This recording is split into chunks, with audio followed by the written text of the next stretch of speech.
La chèvre de Monsieur Seguin. Ah, qu'elle était jolie, la petite chèvre de Monsieur Seguin! Qu'elle était jolie avec ses yeux doux, sa barbiche de sous-officier, ses sabots noirs et luisants, ses cornes zébrées et ses longs poils blancs qui lui faisaient une houppelande.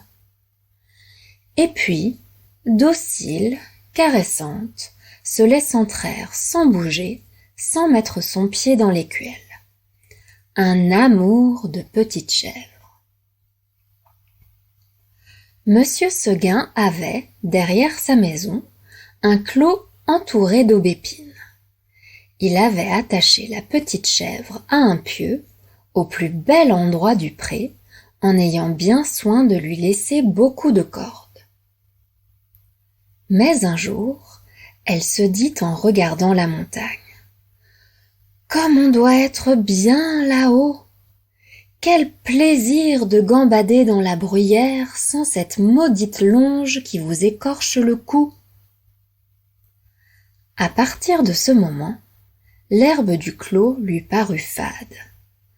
Elle maigrit, son lait se fit rare. C'était pitié de la voir tirer tout le jour sur sa longe, la tête tournée du côté de la montagne en faisant « mais » tristement. Monsieur Seguin s'apercevait bien que sa chèvre avait quelque chose, mais il ne savait pas ce que c'était. Un matin, comme il achevait de la traire, elle se retourna et lui dit dans son patois. « Écoutez, monsieur Seguin, je me languis chez vous. Laissez-moi aller dans la montagne. »« Ah, mon Dieu, Blanquette, tu veux me quitter ?»« Oui, monsieur Seguin. »« Tu es peut-être attaché de trop court, veux-tu que j'allonge la corde ?»« Ce n'est pas la peine, monsieur Seguin. »« Alors, qu'est-ce qu'il te faut ?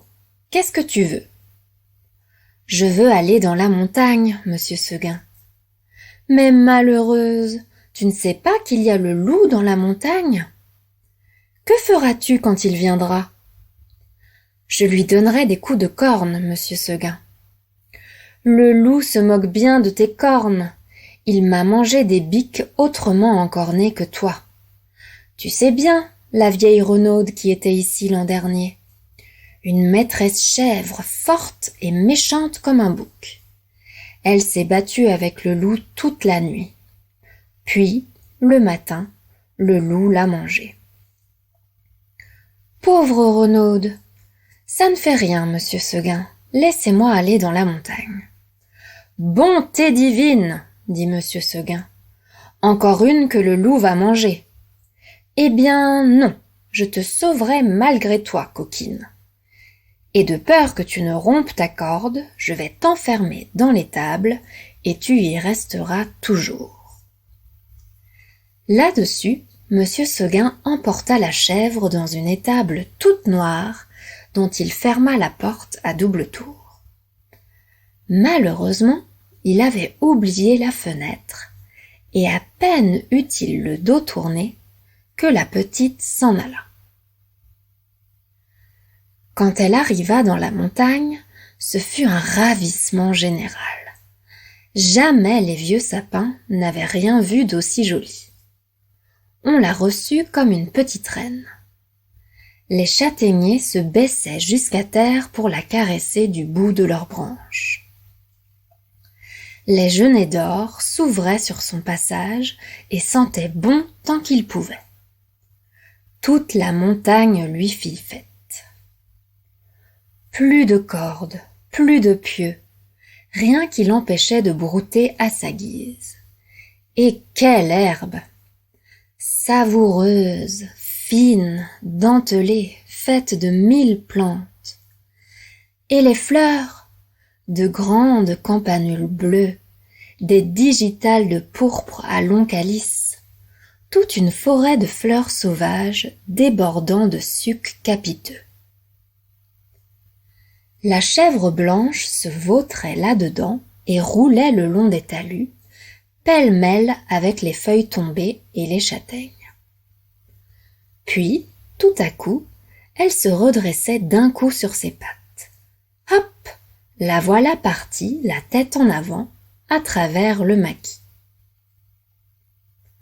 Elle s'avança au bord d'un plateau, une fleur de cytise aux dents, et aperçut en bas, tout en bas dans la plaine, la maison de monsieur Seguin avec le clos derrière.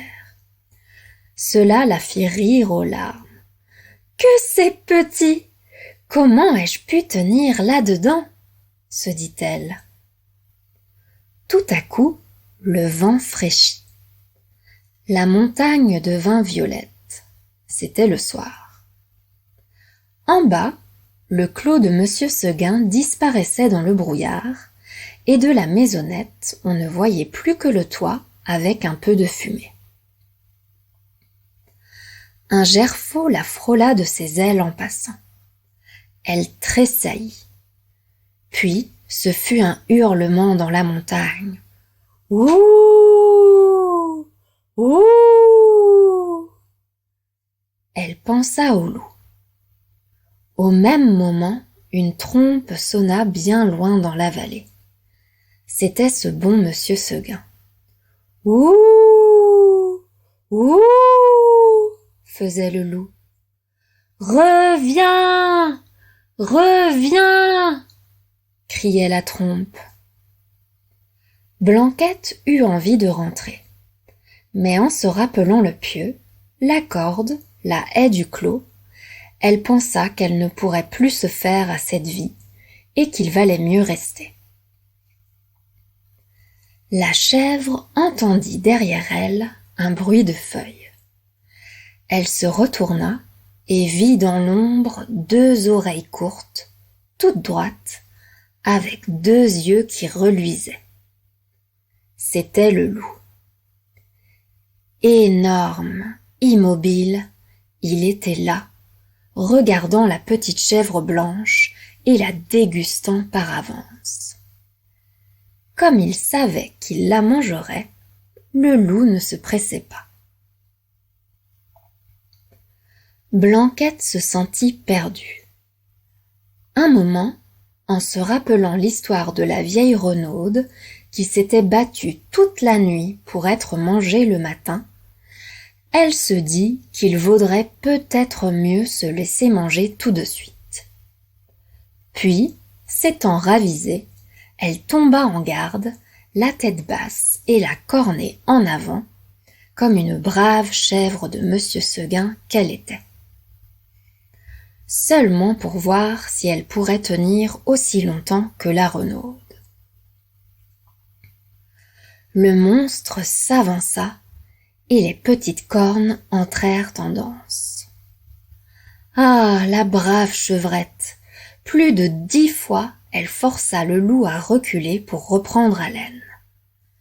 Alors, la gourmande cueillait en hâte encore un brin de sa chère herbe, puis elle retournait au combat, la bouche pleine. Cela dura toute la nuit. De temps en temps, la chèvre de monsieur Seguin regardait les étoiles danser dans le ciel clair, et elle se disait « Oh, pourvu que je tienne jusqu'à l'aube !» L'une après l'autre, les étoiles s'éteignirent. Blanquette redoubla de coups de corne, le loup de coups de dents. Le chant du coq monta d'une métairie. « Enfin !» dit la pauvre bête, qui n'attendait plus que le jour pour mourir. Et elle s'allongea par terre dans sa belle fourrure blanche toute tachée de sang. Alors le loup se jeta sur la petite chèvre et la mangea. Alphonse Daudet, 1866.